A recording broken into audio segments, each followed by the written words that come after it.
Okay, we're going to move across. Can we hold the question until the end now? We're going to move across to our panel. Look here, you have got an enormous wealth of recent experience. This is as interesting as we all have been and as fascinating as we have all been. This is where the rubber hits the road over here. So I would now like to open up our panel with Professor Jo Lindsay, who delightfully, for the very fabulous Faculty of Arts, was promoted to Level E last year. So Jo, I am going to let you introduce your story to the good women in this room. Would you like my microphone? Yes, I would. Thank you.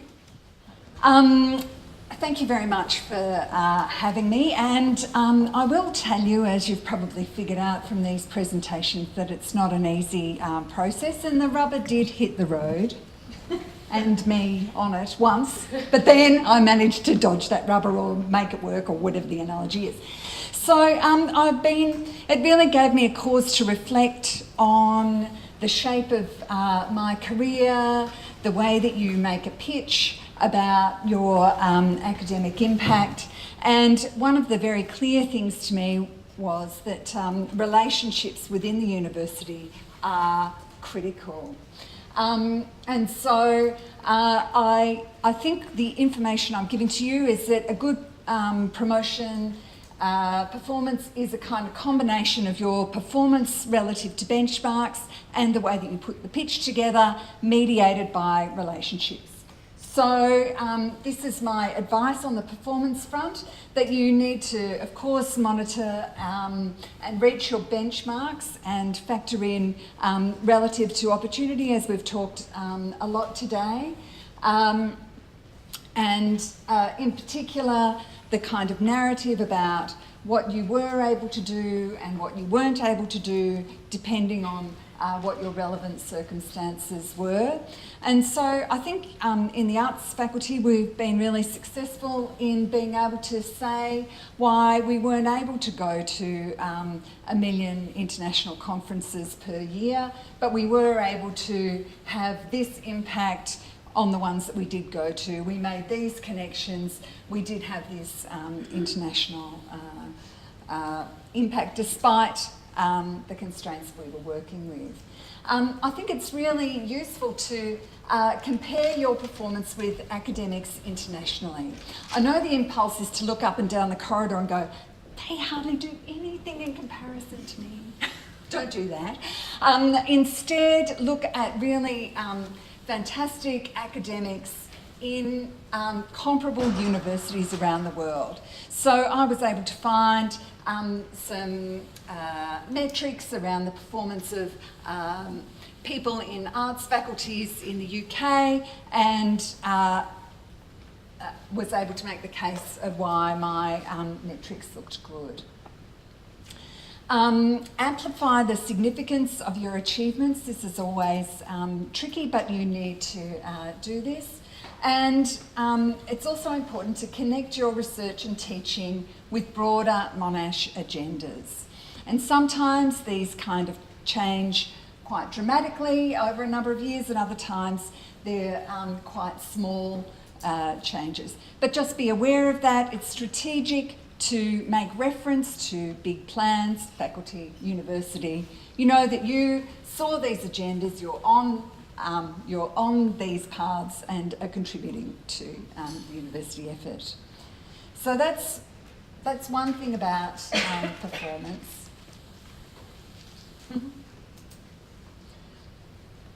And then the next thing really, and this is probably a bit of a women's thing actually, is recognising relationships and peer relationships as really important to advancing your career.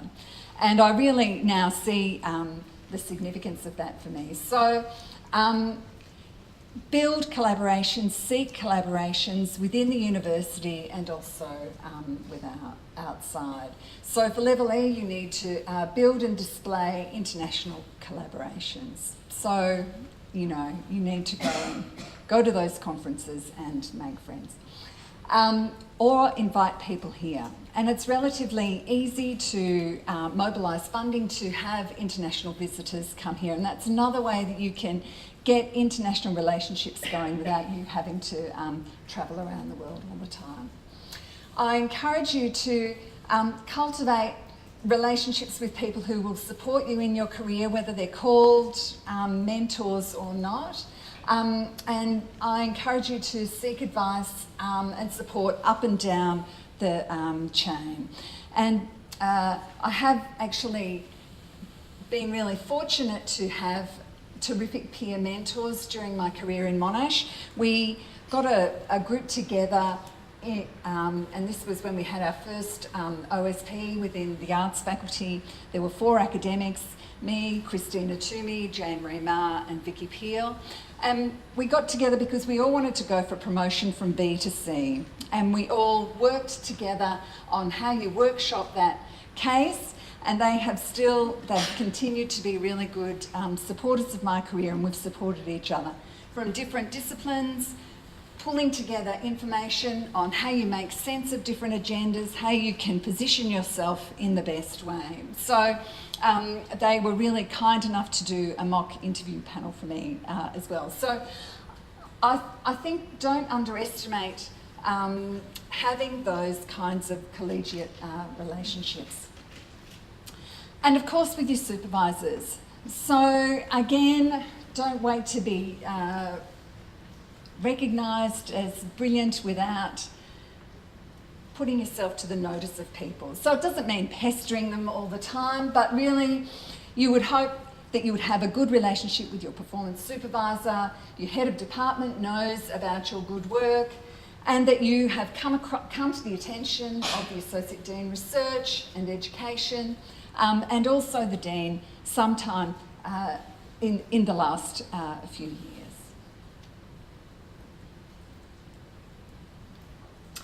And then we've also talked about pitching the application.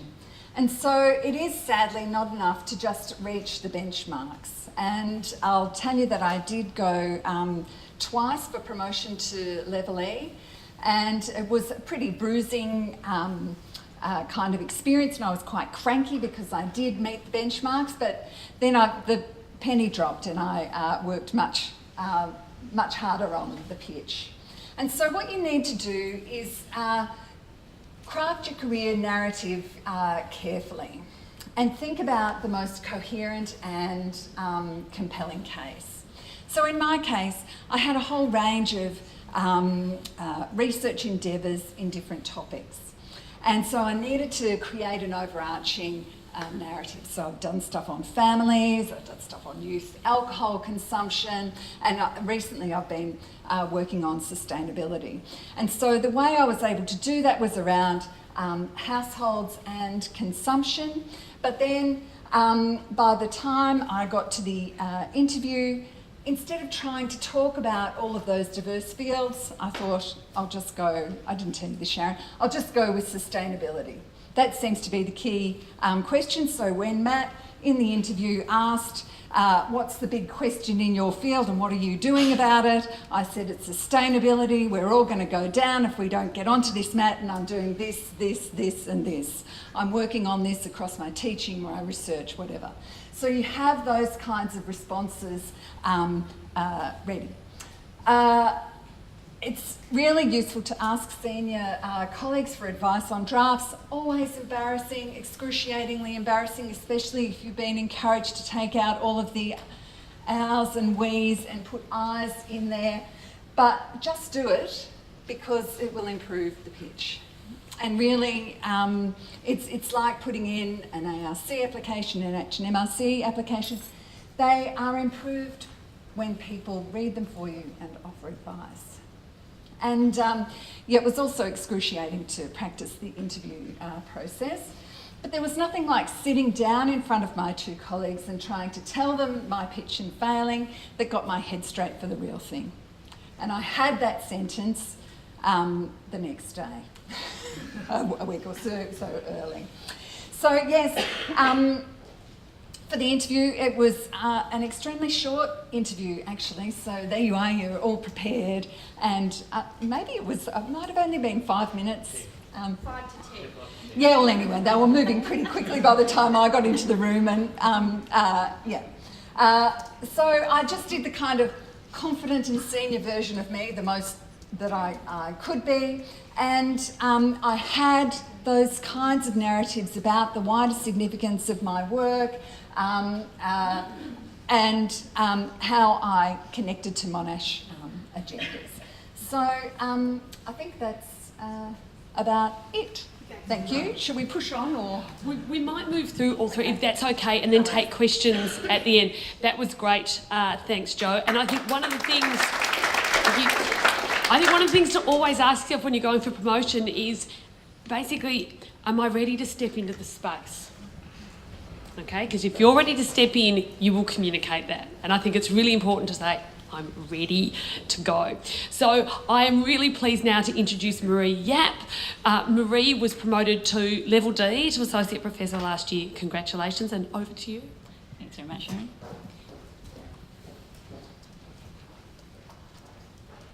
Okay, so the slides have all changed, so I'm just trying to take cues from my slides. So I'll just go through kind of a few things which I found most useful for me in my process of preparing for my application, and then just go through a few tips that seem to work for me. So in terms of a few things that were really helped me, was my head of school spoke to me about 3 years ago. She was like, we were talking about something, I think a small grant that I just got, and she was like, oh, I think you should start thinking about applying for promotion to Level D. And I was like, oh, I just got promoted to Level C 2 years ago, and wasn't in my radar at all. But thinking back, it really showed, I mean, it was really encouraging, a bit daunting, but very encouraging that she would actually believe in me to suggest that. But also thinking about it, it showed great vision from her part as my mentor to kind of think about, well, probably in her mind she was thinking, well, I'm not saying now, but really start thinking about it, because obviously she knows how that process could look like, and that takes time. So that was really useful for me, and from that encouragement, I then decided to attend the Women's Promotion Information Session 3 years back. So that was my first time I came in, and I knew I wasn't going to apply for promotion that round, but I was like, let's see, if there's any tips I could take away from here, and that was really useful. So, one of the key messages I heard was, it takes time to prepare. So I was like, good, I've got more than a year, I'll start thinking about it. And, the kind of things that you have to think about that you don't usually think about, that's what you could use that time for, and that worked for me as well. I then came back again last year for my second one, and, that was kind of even more, also very spot on, and, kind of right on time in preparing for my actual application. I also sat down with my school research manager, and she kind of went through the business intelligence report with me, and it was really useful because obviously that then touches on all the key metrics, and she was like, okay, this is where you're doing well, this is great, you need to address this, like what's going on here, have you thought about how, what reasons you have to kind of make your case about why this is not against your sustained performance. So that kind of then prompted me to start thinking about how I could address those weaknesses in my track record, so to speak. And then asking colleagues who had recently been promoted if they could share their applications, that was really useful as well, because most of us wouldn't have applied for more than one round of application by the time you go for promotion, by the time you go for Level D. So it's always useful to see how a successful application might look like, and then just kind of adapt it accordingly to your case. So the first tip that I had was start gathering evidence early, and I think it's already been said a few times. Again, that process is not just about, everybody can see how many publications you have when you just look you up on, Scopus, but it's about, what that reflects. So looking at who cited your publications, what kind of work they did, what their citation reflects of your publication and the impact that it's made, things like that, which take time to think about. It's beyond just saying Scopus, 55 sites. ranking, whatever, on those metrics, which are useful, but those are the quantitative aspects. There's the qualitative as well that you need to think about. So that kind of brings me nicely to the next point. So when I met with our Dean of Research, Ross Koppel, he really highlighted that, there's the quantitative, which has where all the clear metrics are, but there's also the qualitative, and both are very important. So that's where there's already talk about the narrative and the case you're making. A lot of that is qualitative. Obviously, you back it up with quantitative evidence, but the way you pitch for why those 55 sites in that particular paper is so impactful relative to opportunity, like that is a really critical part of it. So for example, I've published a few systematic reviews in my field, and like my standard way of thinking about how it's made an impact is, it's got the number of sites, and it seems to be going up every year, so that's great. But then when I had to think about, so what impact has it made, beyond the citations? It's like, okay, let's look up who cited it, and then I realized that, there are other systematic reviews that have cited my systematic review because they were modeling after my methodology, and they specifically said that. And then other papers that have cited it because it then prompted them to use my model, the model that I proposed in my review, to inform future research or the research design of their trial, things like that. So it's kind of then thinking about the flow-on effects of your publication way beyond the number of citations. So all those are the qualitative aspects which I then could pull together to then make a narrative about how I've pioneered a systematic review methodology that's now impacting the field, and then kind of cited a nice, anonymous review comment from one of my recent publications as well, which was a systematic review. So little things like that all made a difference. So I had pictures. I'm not sure that's going to show up, but looking at the examples from my colleagues' successful applications, they use lots of graphs, and I was like, oh, that's really useful. So it works. So I basically threw in a lot of these. And they do speak a lot more than, lots of words they could say. And, when you want to show trajectory, it's really useful when you have kind of like a increasing trajectory. And then you want to compare the different metrics and how they stand against the minimum and the aspirational of each of the levels. So for me, I did the level C, and then I showed how I was also meeting some of the targets of level D. So all those things really help visually as well. Okay, and then career disruptions, again, it's both quantitative and qualitative.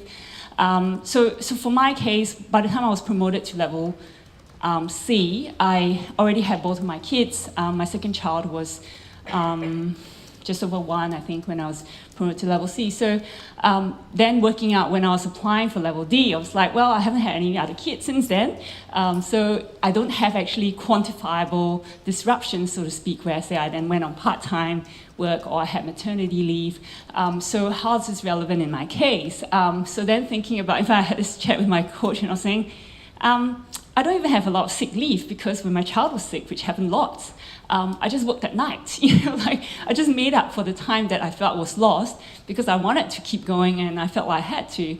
And so she was like, well, then you need to say that. You need to say that. You were committed to your work and you committed to making progress. And so you made those decisions and it was all intentional. So I essentially talked about it. I said how I've had these disruptions. I had 2 young kids. I had all these other commitments that I made priorities. And so that did have an impact on me, but it's not in a quantifiable way. And then I talked about how qualitatively it did impact on me because I had 2 young kids with a primary carer. There was no way I was going to travel internationally for conferences. And it was also a personal choice. I didn't want to leave my kids, even if I could find a carer for them, for a week to go for a conference in the States or in the UK, where lots of the international leaders in my field were. So I made that a case. I said there was no way I could do it. So for 8 years, between my 2 kids and post-PhD, I didn't attend international conferences. The only ones I attended were in Melbourne. And then I also talked about how, because of my career disruptions with my 2 kids and part-time work, I also made a decision not to take on HDR supervisions until 2012, which is 5 years after I got my PhD. So it was a significant delay in the number of HDR students at supervised completion, which I was expected to be demonstrating by level D. So kind of making cases like that, which are qualitative, but were quite important as well. And then accounting for lags in achievements, I mentioned that when I was speaking to my research manager, and she was like, okay, we're going to talk about this. You had 2 papers in 2016. What happened to your increasing trajectory? So then, speaking to a few people, my performance supervisor, my head of school, and then talking about how this doesn't reflect a reduction in my performance, but the research cycle in my case, where I was working on developing interventions in 2014, 2015, and then running trials of those interventions 2016, and then the papers are coming out in 2017. So they weren't out yet, and that's why there's a grey bar. But I knew how many papers I had in submission under review. The grey bar should actually be starting from here up. So I had a few papers already, but and I knew how many I had under review, so I just put that in and I made a case for it. So exude vision throughout your case. I say this a bit tongue-in-cheek because I'm terrible at this. So kind of constantly reminding myself that when writing my case, I need to make sure I don't write them as if my achievements were by chance. And kind of really about stringing through the whole narrative about how you were intentional in doing this, intentional in using it, even if it happened by chance. You used it and you made it part of your progress, and that's important. And then at level D, you're expected to be a leader and really making a difference and increasing impact internationally through your leadership. So thinking about how you have started to do it and how you will continue to do it, that's also an important thing. And then my last tip is take time to celebrate yourself. I think Sharon mentioned that it's actually something that most of us don't do. And then when you kind of have to make a case for why you deserve to be promoted, you've done lots, you've achieved lots, and it's not often that we take time to celebrate that. So I think it's actually a great opportunity to think about all the things that we're celebrating in terms of who you are and what you've achieved. So that's it.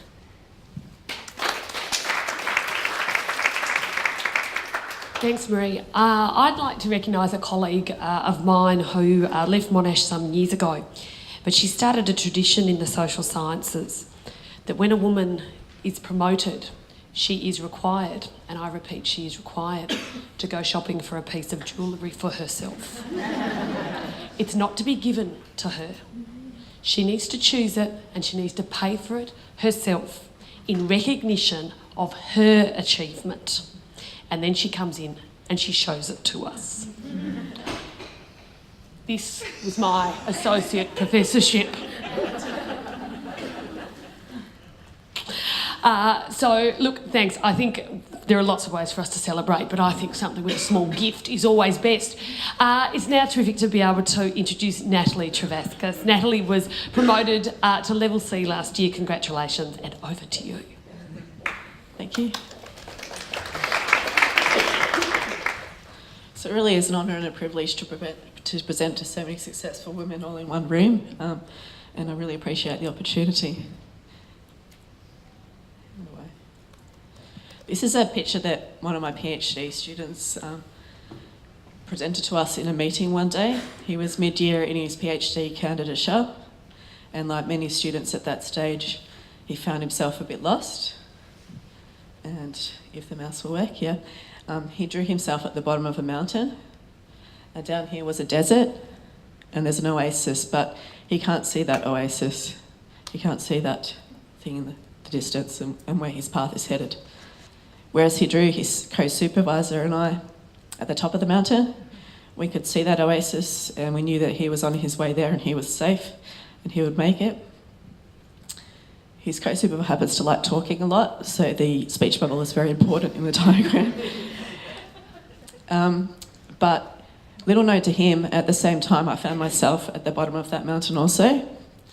I was a level B, I was a postdoctoral fellow, I was on 1-year contracts and I couldn't see a future. And I thought I might give up. But I was able to pull myself to the top of the mountain, see what was out in the landscape, and also work out what was important to me and where I was headed. And I think that's, particularly for level B academics, that's the most important thing, is to step up that mountain, look at what it is you want to achieve, where you're headed, and what your purpose is.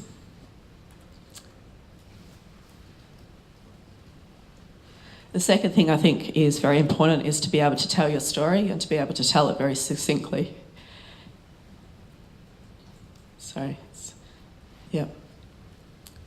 So what it is that you do, why it's important, and what impact you are having. Also be able to tell your story relative to the opportunities that you've been given. And it's not that easy. We do very complicated work as academics. It's not easy to tell your story in one sentence. But I think that was one of the most important things in my application, was to be able to tell it in one sentence. I teach in drug delivery and I research in the lymphatic system, and to be able to say it so simply like that enables people to know what you're doing and what it is that you do. Also to be able to tell your story and tell your story relative to opportunity. So for me, I'd had 3 years of maternity leave leading up to the promotion. But despite that, I was able to show that I'd made significant progression over that time period. So I got my first grant as a CID, but I'd written it myself. I was able to fund myself as a level B. And then in 2013, an opportunity came up to take a teaching and research position, which I did. And I started to establish my own lab. I then successfully got some big grants. But the thing that was missing was I'd taken on a research and teaching position, and I had no teaching track record really. So I had to try to build that up before I could go for promotion. And thankfully, in speaking to people, I was able to take on some opportunities. One of the main ones was we're developing a new Master of Pharmacy course in the pharmacy faculty, and I was able to take on a lot of opportunities there and then move forward with my education. As Marie said, we have peaks and troughs. And one of the things I think was important in my application was to say that in the last 5 years, I've worked 3 years.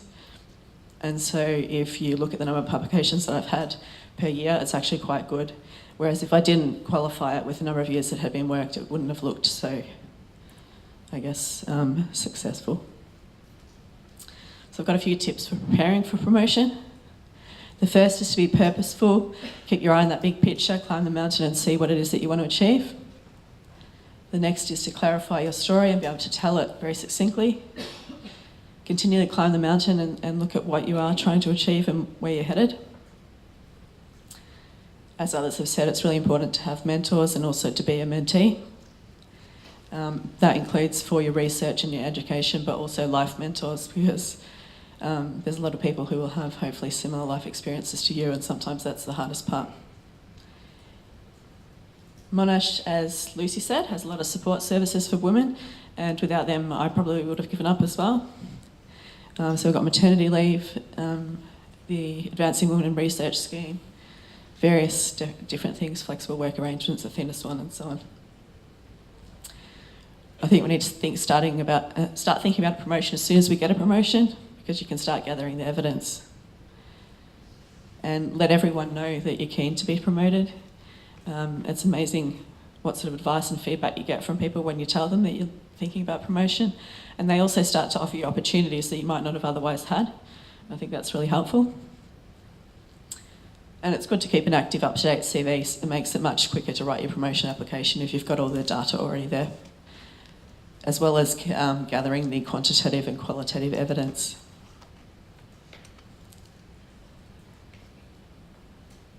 In terms of the application, one of the first sections is that relative to opportunity section. And in that section, I think it's really important to be factual, just state what it is that has happened, and then importantly to say how that has reduced your productivity. And in your application, don't just list what you have done, but display how that has had an impact. So not just listing the number of publications that you have made or grants that you've got, but what you have done with those publications, whether it be it's turning into a product if you're in science, or it's led to a major advancement in your field, and other people are now changing the way they're looking at a field or something like that. Include quantitative and qualitative data, quantitate relative to the years that you have worked. And like Marie said, I used a lot of graphs and tables. I think that helps visually to show improving performance or impact with less words, because it is a really word-limited document, so having the graphs and tables is really good. And the final point is to just seek feedback and advice from other people who have been through the process, or also your deans and heads of department and so on. Thank you.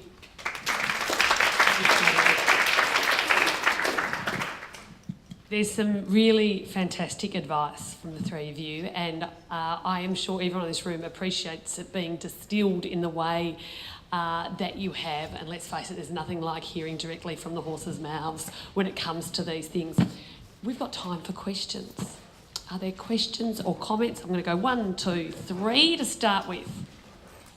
Yeah, I'm just interested. So all the promotions were start from level B. Is there anything from level A to level B? Just would like to know.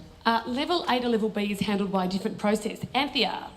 So it's not via a committee process. That's an application that can be done at any time of the year and not restricted to the academic promotion round that applies to other levels. The other difference with the promotion to level B is there's no assessors involved in that application process. Okay. There was a number 2 in here somewhere, in there. 3, 4, 5, 6. Thank you for the interesting talk. My question is about academic promotion and this fixed term contracts, the one that Natalie mentioned, this 1-year contracts that you do not know, but actually if you will be employed next year or not. So how does the promotion works with sort of the level that you are employed on, and how you actually communicate to your supervisor, well, I actually want to... I can respond to that, yeah. So there's nothing that says that you have to have any sort of continuing contract. It is a good place to start that you need to have a contract in place at the time that the committee will assess the application, but you don't need to have one for the following year in place. So what's then the value of your promotion will be if you are not employed the next year? You can take that to any university anywhere and show that you've made that achievement. Right. Okay. Thank you. Okay. Back row up there. Microphone's coming. Thank you. So this question is about how to balance kind of future career interruptions with the need to demonstrate ability to meet the metrics at the next level. So specifically, I've been planning to apply for promotion for a while. I've also been encouraged to do so, but as it turns out, I'll also be applying for maternity leave. So I'm not really sure. Okay, I've got this one, people. This is my question. There is no good time to have a family. There is no good time to have life come down and visit upon you its various realities. Apply for promotion when you are ready to apply for promotion, and do not give a second thought as to whether or not you intend on having children this month, next year, whenever. Can I be any clearer? Okay, but I once got that advice in an elevator. A former colleague of ours, she just said to me, she had 4 children at that time, and she said to me, there is no good time. There is no good time. There's just a time. Okay. Yes. Microphone's coming, John. How do you balance out in your application when you've had sort of varying roles over the period?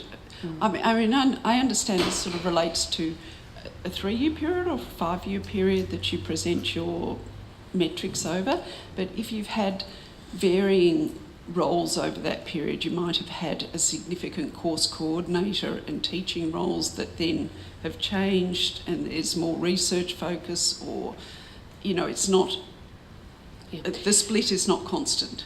No, look, I think that's a really excellent point, and I think this actually also comes up when you're applying for grants as well. I think it's really important to offer an account of what your contribution has been and how has it been structured by the roles that you have been in. I think one of the most compelling ways to do that is to show the impact of that work. And so in essence, to weave that narrative through the body of your application so it becomes a strength rather than a weakness, and you're able to show the impact in relation to those roles. But I'm just wondering, is there actually a part where you explain the weightings? Because I'm also thinking that it would inform that as well. Yeah, again, you can go by history and what Sharon's just said. I have been successful in every part of my life that I've been involved with. That's the sort of story that you've got to do. No, that's the story you've got to compel, of saying whether it's in education, whether it's in research, whether it's in clinical environment. And I've brought and garnered that information to ask the most critical questions, whether that's in education or research. That's what you've got to do. And it is a bit of sales pitching there. Yeah. Can I just add there, this actually relates to everyone in a way. So there's this little fiction that says we do everything really well all of the time. So we're pumping out excellent publications, we're getting grants, we're supervising to completion, we're doing innovative curriculum, we're delivering, we're engaging, we're providing service, and we're doing all of that all the time. In any given period where we're reflecting on our achievements, there will be ebbs and flows. There will be periods where you will be, publishing like a demon. There will be periods in which you have got a whole bunch of students who are, somehow through the planets being in alignment, they all happen to be bloody submitting in the same 6-month period. There'll be periods where it turns out you're the HDR coordinator as well as being this, that, and the other in terms of service roles. So I think one of the things to consider is they are looking at you since your last promotion. And so you're telling a total story. You're not necessarily telling a year-by-year story. Okay? It's since your last promotion with a focus on the last 5 years. Am I right there? Or am I making that up? That's correct. There's also a career summary statement where you could just cover a bit of that will help tell your story. That's helpful. Right. Now, I think I was heading over here to Andrew, then in here, and then we'll head back over there.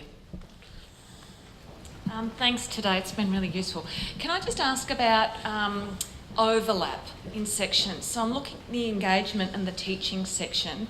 I'm assuming you can't double dip and say, yeah, you're nodding, yep. But how do you, sometimes some of your teaching is engagement with industry or the profession. So do you just tell answering my own question now, but do you just tell a different narrative, or, how do I make sure it doesn't look like I'm double dipping? Don't cut and paste. First of all, a lot of people actually just cut and paste and put the same sentence in different areas. Tell the story, tell the narrative. You may just exemplify a bit more about your engagement components versus education, and expand, saying here my education, what it delivers in terms of the student's experience, etc. like that. But you may then add it from the engagement side of I brought industry partners in on this or had outreach activities. So in other words, you can do a subtle shift in that arrangement. But the one thing that probably irritates a lot of people is just seeing the cut and paste in multiple sessions and going, what more have they got? I'm just getting the same thing in each session. Right. And while I've got the microphone, second question. I don't do a lot of teaching, but I supervise a lot of teaching. I'm teaching and research. It feels wrong for me to celebrate the achievements of my team as my achievements, even though I supervise them. But I'm struggling with the education section because I'm sort of going, this is what I did. Well, no, actually. So my words to people who apply for fellowships, your students' successes are your successes. So in other people, you've mentored. It's a leadership, right? You can say, I mentored this individual up. They have now got outstanding set-you stores where they were low or something beforehand. If you can develop a positive story out of that, well and good. If your students in the research space have won the Premier's Award for Victoria, which is only provided to one student, say it. And I'm just going to pick up on that little point there about some of the metrics which people lose on. I won X award. Great. What did that mean? Tell us what X award was. It was the Premier Award of the Society, only given to one individual. Give us some context about it. The other thing is too, when you get invited to conferences, tell us about, I went to conference Y. Great. How many people are at conference Y? I was a keynote speaker, provided a 50-minute presentation, all expenses paid, over to the International Society of something or other, and it's all expenses paid. That's the sort and what was the impact of that, as opposed to just saying I spoke at a conference? Give us something to spell on. Anthony's keen. I'm just going to add one more thing. Talk to your ADE about how to frame your education case. But in addition, the Monash Education Academy, that's the old Office of Learning and Teaching, they will actually spend time with you to help you work out how to put your narrative together for education. Now, I think I had, was there one in here? Yeah. Thank you. It's been a really informative. Just behind you with a microphone. Thank you. It's been a really, really informative and helpful session. My question was about the actual sort of assessment process for level D. So am I right in thinking there's no interview for that's only for an E? Yeah. So how many assessors, and does the head of school get involved in that? You can speak to something. Yeah, there's 3 assessors for level D, so it's 2 for level C, 3 for level D, 4 for level E. Level D interviews are optional. It depends on the faculty, it depends on the chair. Did you have another part to that question that I missed? Just if there's 3 assessors, do they have to be internal or external? They'll be external. More likely than not, they'll be international as you get to the higher levels. So level E, they're expected to all be international experts in the field, and level D, you'd have the majority of those would be international assessors. Yes. Thank you. Yeah. Sorry, over here. Oh, sorry. Yeah, we'll go here and then next. I just have a very quick question. So, do we have to ask for any support letters or from research dean or no? Yeah. You can have 5 pages of supporting evidence, and you can choose what you want to do with those 5 pages. And that might come down to what's in your case, what evidence do you need to provide, and how are you going to show that. But please don't get cheerleaders. Those five pages are really important. Don't have them written like they're written by your mother. Okay, have them talking about specific aspects of what your contribution has been. It might be how you built a relationship with a particular industry partner that had benefits for students and for them, or they might simply talk about, the fact that you undertook a particular activity together, and they might actually just detail what that meant for them, what they were able to do as a result of that. Get them to say things that you don't want to take the time to say in your application. Don't have them just say the same things as what you've already said. Have them elaborate from their perspective. I think is really important. Okay, over here. I have 2 questions. One is a bit more complex. So I had my assessment done, as I said before, for the metrics, and prior to taking a position as an associate professor at Monash, I was for more than 2 years on maternity and carers leave. When I'm assessed if I perform at the current level, how is it assessed? Is it the average of the 4 years I've been at Monash, or is it the upward trajectory? Because obviously the first year after maternity carers leave, I was also overseas, so actually moving laboratories, etc., had a huge impact on my productivity, on ability to get students, etc. Sure, I can cut to the chase. Okay. Oh, it's taken into account.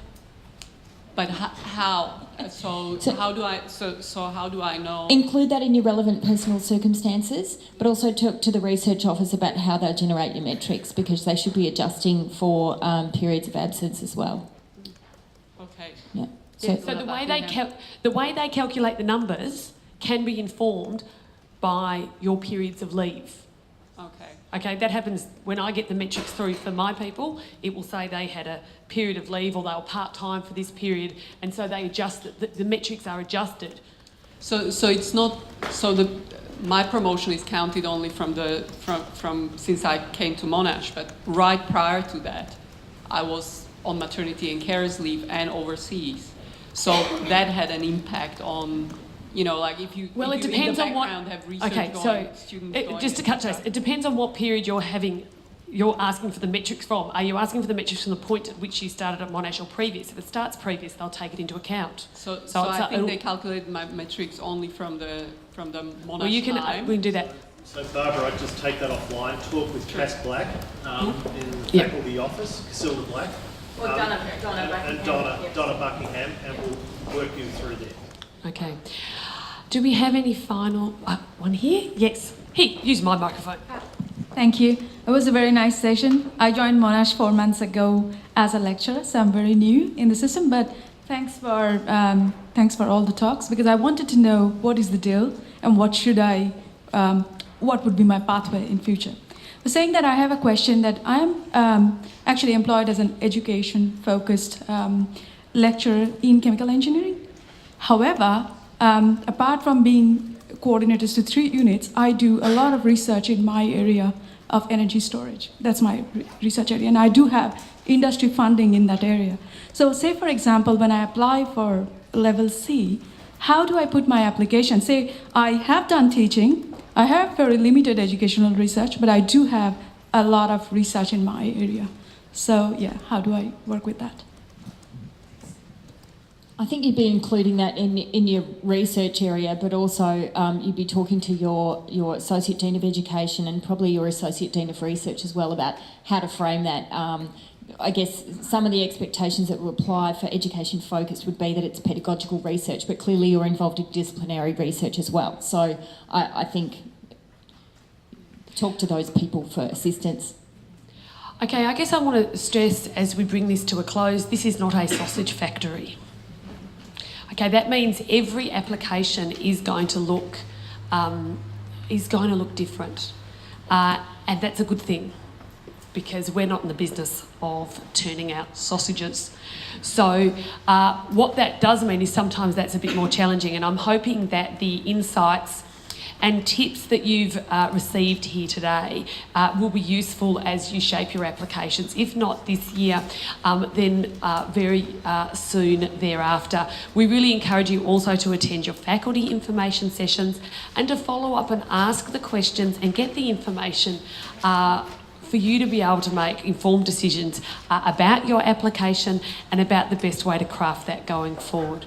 I would really like to thank everyone who was presented here this morning. A really special thanks to Jo, Marie and Natalie, who have been very honest and shared their hard work and their experience with us. I look forward to 3 of you being up here next year in sharing your journey with the next round of candidates, which will go through the promotion process.